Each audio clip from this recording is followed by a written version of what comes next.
3 నెలలు ఉండగా దేవుడు ఒబేదెదోమును అతని ఇంటిని కూడా ఆశీర్వదించాడు. ఒబేదెదోము ఆశీర్వదించబడ్డాడు. ఒబేదెదోము యొక్క ఇల్లు కూడా ఆశీర్వదించబడింది. ఎన్ని నెలల్లో? కేవలం 3 నెలల్లోనే. ఆ విషయం అంట రాజుకు కూడా తెలిసిందంట. రాజు ఎవరు అన్నప్పుడు కాలంలో దావీదు మహారాజు. దావీదు వరకు వెళ్ళింది ఆ విషయం. అరే నిన్నటి దాకా ఈ ఒబేదెదోము అనే వ్యక్తి చాలా మామూలుగా ఉండేవాడు కదా, చాలా సామాన్యంగా ఉండేవాడు కదా, ఇప్పుడు ఈ ఆశీర్వాదం ఎక్కడి నుంచి వచ్చింది అతనికి అని ఆలోచన చేస్తే అతని ఇంటిలో మందసం ఉంది. అతని ఇంటిలో మందసం ఎన్ని నెలలు ఉంది? కేవలము 3 నెలలు మాత్రమే మందసము. ఈ 3 నెలలు మందసం ఉండడాన్ని బట్టి దేవుడు ఒబేదెదోమును దీవించాడు. హల్లెలూయా, హల్లెలూయా. ఇప్పుడు మందసము నీవే అంటే దాని అర్థం ఏంటి? నిన్ను బట్టి దేవుడు నీ కుటుంబాన్ని దీవించాలి. హల్లెలూయా. నిన్ను బట్టి దేవుడు నిన్ను, నీ కుటుంబాన్ని, నీ కుటుంబం కలిగిన వారందరినీ కూడా ఏం చేయాలంట? దీవించాలి. దేవునికి స్తోత్రం. హల్లెలూయా. మనం చదువుతాము ఆది కాండము 13వ అధ్యాయము. ఆది కాండం 13వ అధ్యాయంలో మనకు ఒక వ్యక్తి కనిపిస్తారు.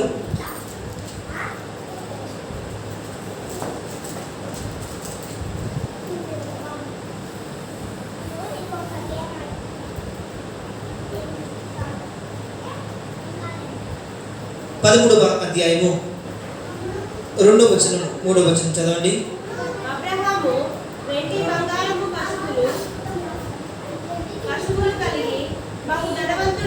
అబ్రహాము వెండి బంగారము పశువులు కలిగి బహు ధనవంతుడై ఉండెను. అలాగే 5వ వచనం అబ్రహాముతో కూడా వెళ్ళిన లోతుకును గొర్రెలు గొడ్లు గుడారములు ఉండెను గనుక వారు కలిసి నివసించుటకు ఆ ప్రదేశము చాలకపోయెను. ఎందుకనగా ఎవరి ఆస్తి? వారి ఆస్తి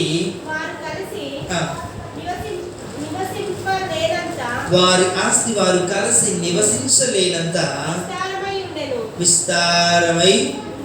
చూడండి, ఇక్కడ ఒక ప్రశ్న.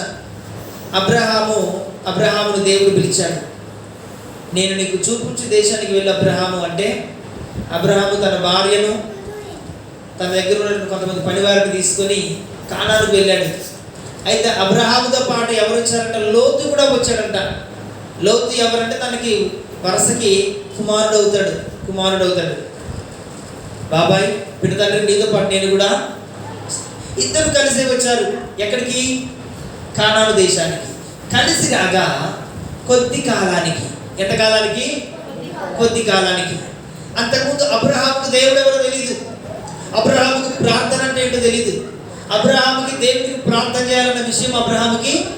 కానీ ఎప్పుడైతే దేవుడు పిలిచాడో, దేవుని మాట విని అబ్రహాము వచ్చాడో, అప్పుడు అబ్రహాము ఒక అలవాటు చేసుకున్నాడు. ఏంటి అలవాటు అంటే ప్రార్థించడము. ఏం చేయడము? ప్రార్థించడం. ఆ మాట మనకి ఎక్కడ కనిపిస్తుంది అంటే 4వ వచనంలో, తాను మొదట బలిపీఠము కట్టిన చోటున చేరెను, అక్కడ అబ్రహాము యెహోవా నామమున ప్రార్థన చేసెను. హల్లెలూయా. చేతుల చిత్తం. హల్లెలూయా. మందసము అంటే దేవుని సన్నిధి. దేవుని సన్నిధి అంటే ఏంటంటే ప్రార్థన. అబ్రహాము ఏం నేర్చుకున్నాడు? అబ్రహాముతో పాటు ఏం తెచ్చుకున్నాడు? ఆస్తి తెచ్చుకోలే. అబ్రహాము సంపాదన తెచ్చుకోలేదు. వెండి బంగారంలో అబ్రహాముతో లేవు. కానీ అబ్రహాము అతడు ఎక్కడికి వెళ్తే అక్కడ ప్రార్థన చేసేవాడు. ఏ స్థలానికి వెళ్తే ఆ స్థలంలో ఒక బలిపీఠం కట్టేవాడు, అక్కడ ప్రార్థన చేసేవాడు. ఏ స్థలానికి వెళ్తే ఆ స్థలంలో బలిపీఠము, ప్రార్థన. దేవునికి స్తోత్రం కలుగును గాక. హల్లెలూయా.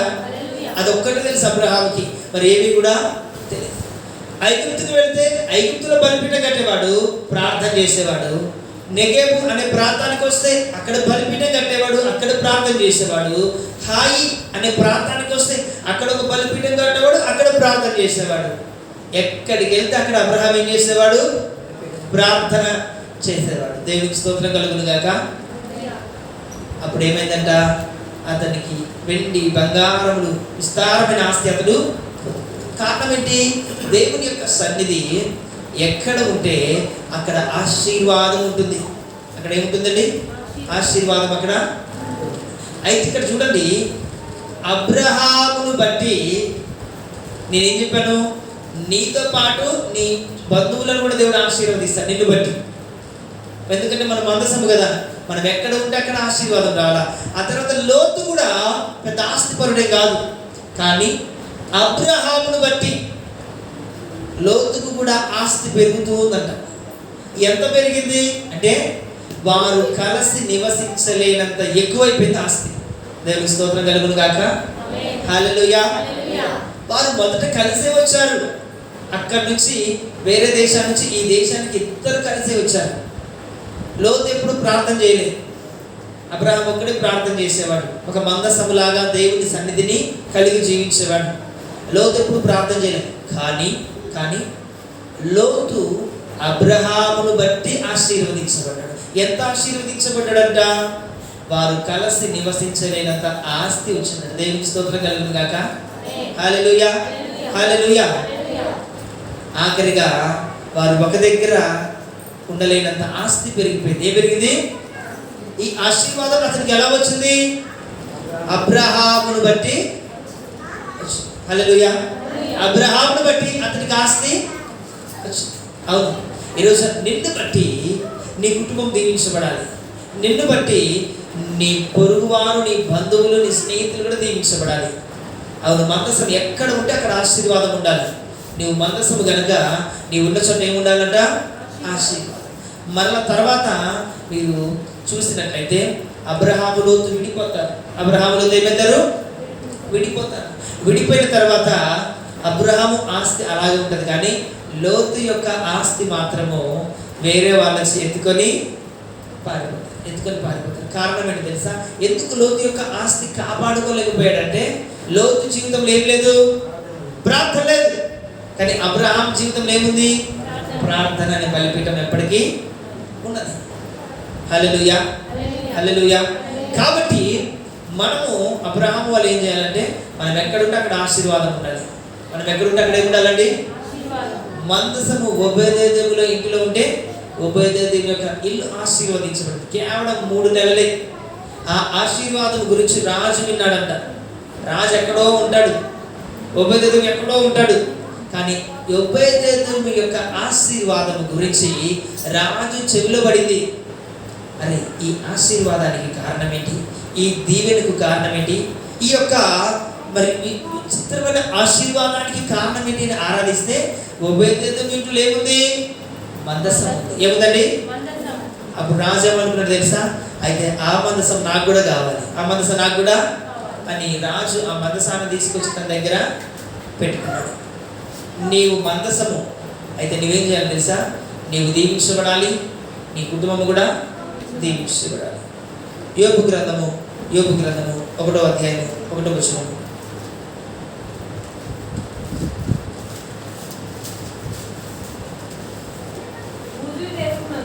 ఊజు దేశమునందు యోబు అనే ఒక మనుష్యుడు ఉండెను. అతడు యథార్థవంతుడు, న్యాయవంతుడై దేవుని యందు భయము భక్తి కలిగి చెడుతనమును విసర్జించినవాడు. అతనికి 7 కుమారులు 3 కుమార్తెలు కలిగిరి. అతనికి 7,000 గొర్రెలను 3,000 ఒంటెలను 500 జతల 500 ఆడుగాడిదలు కలిగి బహుమంతి పలువారు అతనికి ఆస్తిగా ఉండెను కనుక తూర్పు దేశంలో అతడు గొప్పవాడై ఉండెను. ఇక్కడ యోబు అనే మనుషుడు గురించి అతడి యొక్క ఆస్తి వివరాలు మనం చదివాం. ఆ దేశంలోనే అతడు గొప్ప సంపన్నుడు. హల్లెలూయా, హల్లెలూయా. ఆ తూర్పు దేశంలోనే యోబు అంత ఆశీర్వాదము కలిగిన వ్యక్తి ఎవరు కూడా.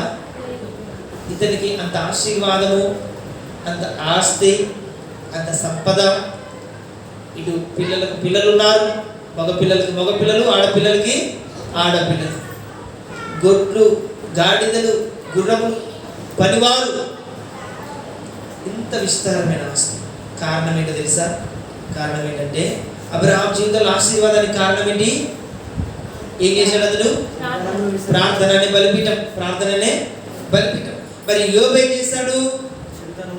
చెడుతనమును విసర్జించి భయభక్తులు కలిగి 5వ వచనము చివరి రెండు లైన్లు అరుణోదయమున లేచి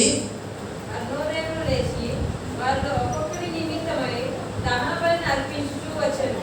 యోబు నిత్యము అలాగు చేయుచుండెను. చూడండి, అరుణోదయమున లేచి దహన బలి అర్పించాలి. బలి అర్పించాలంటే ఏముండాలి? బలిపీఠం ఉండాలి. బలి అర్పించాలంటే ఏముండాలి? బలిపీఠం ఉండాలి. అక్కడ అబ్రహాం కూడా ఏం కట్టాడు? బలిపీఠం కట్టాడు. ఏం కట్టాడు? యోబు కూడా అదే కట్టాడు. బలి అర్పిస్తున్నాడు అంటే దాని మీద ఏముండాలి? అక్కడ మొదటిగా ఏముండాలి? బలిపీఠం ఉండాలి. హల్లెలూయా. ఆ బలిపీఠము కట్టి అరుణోదయమును లేచి బలి అర్పిస్తూ ప్రార్థన చేస్తూ ఉన్నాడు కనుకనే, అతడు ఒక మందసంగా ఉన్నాడు కనుకనే అతడు దీవించబడ్డాడు. అతని కుటుంబం దీవించబడింది. ఆ దేశంలో ఉన్న ప్రజలందరూ అతన్ని మూలముగా ఆశీర్వదించబడ్డారు. హల్లెలూయా, హల్లెలూయా. ఈ రోజున మనం ఏం చేయాలంటే దీవించబడాలి. మనం ఏం చేయాలండి? మొదటగా మందసముగా మనం ఉంటే మనము దీవించబడతాం. మన ద్వారా అనేకులు దీవించబడతారు. మన ద్వారా ఇతరులు కూడా దీవించబడతారు. మొదటిది ఏంటంటే మందసముగా ఉంటే దీవెన. రెండోది మందసముగా ఉంటే అద్భుతములు జరుగుతాయి. ఏం జరుగుతాయండి? అద్భుతములు. మందసం ఎక్కడ ఉంటే అక్కడ అద్భుతాలు. యెహోషువ గ్రంథము 3వ అధ్యాయము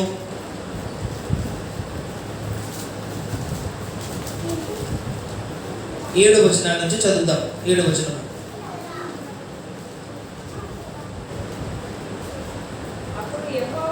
అప్పుడు యెహోవా యెహోషువతో ఇట్లనెను, నేను మోషేకు తోడై ఉండునట్లు మీకును తోడై ఉండునని ఇశ్రాయేలీయులందరూ ఎరుగునట్లు నేను వారి కన్నుల ఎదుట నిన్ను గొప్ప చెయ్య మొదలు పెట్టేదను. చూడండి, దేవుడు ఇక్కడ ఒక మాట చెప్పాడు యెహోషువతో.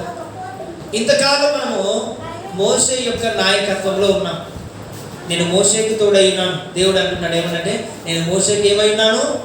తోడైనాను. కాబట్టి అతని ద్వారా అద్భుతాలు జరిగించాను. ఇప్పుడు యెహోషువతో అంటున్నాడు కదా, నేను మోషేతో ఎలాగైతే తోడై ఉన్నానో నీకు కూడా అలాగే నేను తోడై ఉండి ఇశ్రాయేలీయుల కన్నుల ఎదుట నేను గొప్ప చేస్తాను.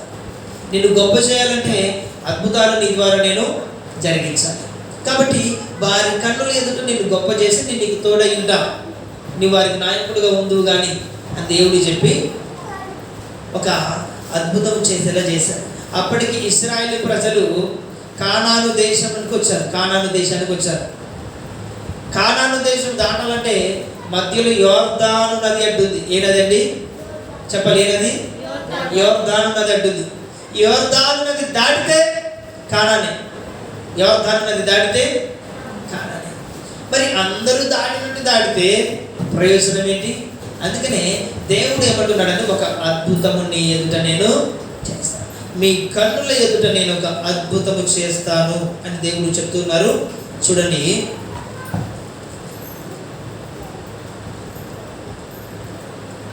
10వ వచనం చూడండి. 10-11 వచనాలు.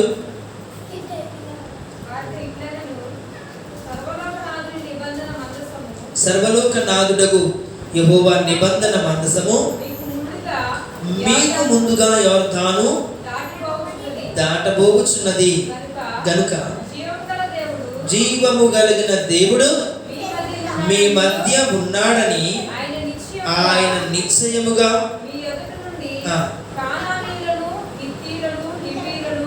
13వ వచనం. నెక్స్ట్ 13వ వచనం. సర్వలోకనాథుడగు ఏంటంట? యెహోవా నిబంధన మందసమును దానిని మోసే యాజకుల అరకాళ్ళు యోర్దాను నీళ్లను ముట్టగానే పైనుంచి పారే నీళ్లు ఆపబడి ఒక రాశిగా నిలుచును. కోతకాలమంతా యోర్దాను నది దాని గట్లన్నిటి మీద పొరలి పారును. చూడండి, ఇక్కడ యోర్దాను అడ్డుగా ఉంది ఇశ్రాయేలు ప్రజలు ఆ దేశంలోకి వెళ్ళడానికి.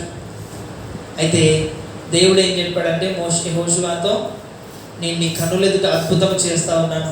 ఎలాంటి అద్భుతము? మరి యాజకులు నిబంధన మందసాన్ని మోసేవారు. యాజకుల భుజాన ఉండేది ఎప్పుడు కూడా మందసం. ఎక్కడ ఉండేదండి?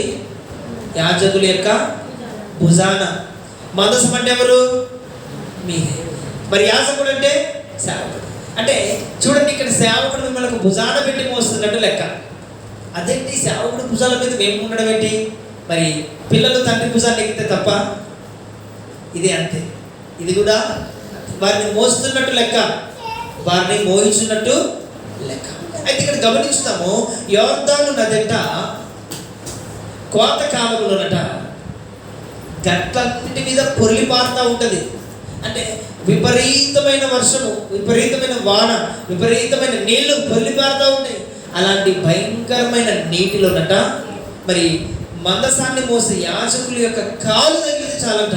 హల్లెలూయా. వారి కాలు పెడితే చాలు.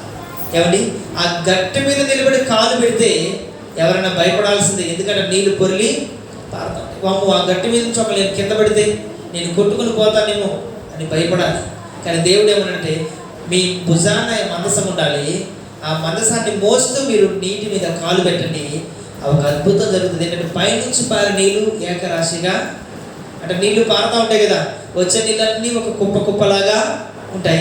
ఈ నీళ్ళన్నీ వెళ్ళిపోతాయి. వాళ్ళకి ఆరిన నేల కనబడుతుంది. నిజంగా మరి అది జరిగిందా లేదా మనం చూద్దాము. 15వ వచనం చూడండి, ముగించుకుందాం.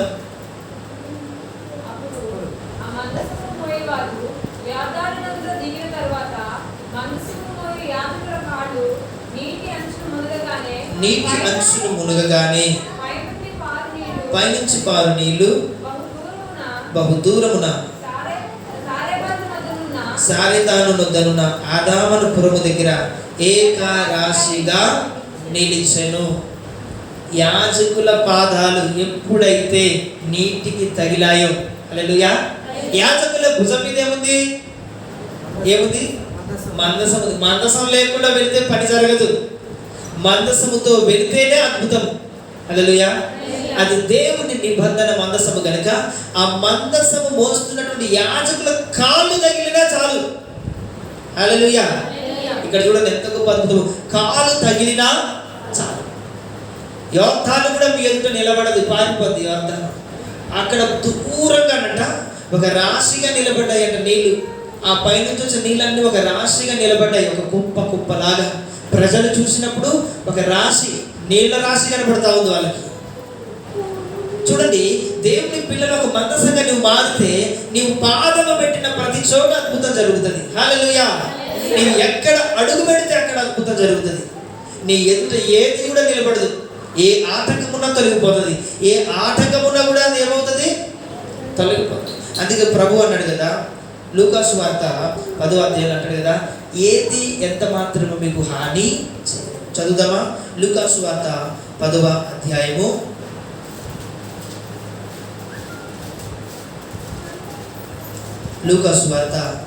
10వ అధ్యాయాన్ని మనం చదువుదాం.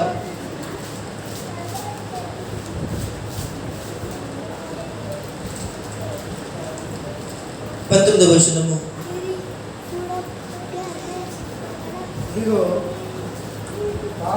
ఇదిగో పాములను త్రేళ్లను త్రొక్కుటకును శత్రువు బలమంతటి మీద మీకు అధికారం ఇచ్చి ఉన్నాను. ఏదియు మీకు ఎంత మాత్రము కూడా హాని చేయదు. అయినను దయ్యములు మీకు లోబడుచున్నవని సంతోషింపక మీ పేరుడు పరలోకమందు వ్రాయబడి ఉన్నవని సంతోషించండి. హల్లెలూయా.